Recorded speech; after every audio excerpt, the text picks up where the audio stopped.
ஓம் முருகா சரணம். வாழ்க வளமுடன். வெற்றிவேல் முருகனுக்கு அரோகரா.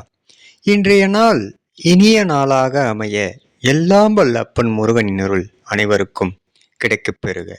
நாம் வாழும் வாழ்க்கையில் நாம் காணும் கனவுகள் யாவும் நிஜமாக வேண்டுமென்றால் நாம் முயற்சி செய்ய வேண்டும். நாம் முடியாது என்று நாம் நினைத்தால் நாம் செய்யும் காரியத்தை எங்கோ ஒருவன் செய்து கொண்டிருப்பான். அவனால் முடியும் போது ஏன் நம்மால் முடியாது என்று ஒரு முற்றுப்புள்ளி வைக்க வேண்டும். அப்பன் முருகனை சிந்தையில் அமர்த்தி நாம் சிகரத்தை தொடுவதற்கு அப்பன் அருளால் சகல செல்வங்களும் நமக்கு கிடைக்கப் பெருகும். அதனால் நாம் முடியாது என்று எதையும் நினைக்கக்கூடாது. அப்பன் முருகன் அருளால் அனைத்தும் நமக்கு முடியும் என்று நினைக்க வேண்டும். ஓம் முருகா சரணம். ஓம் முருகா சரணம் சரணமே.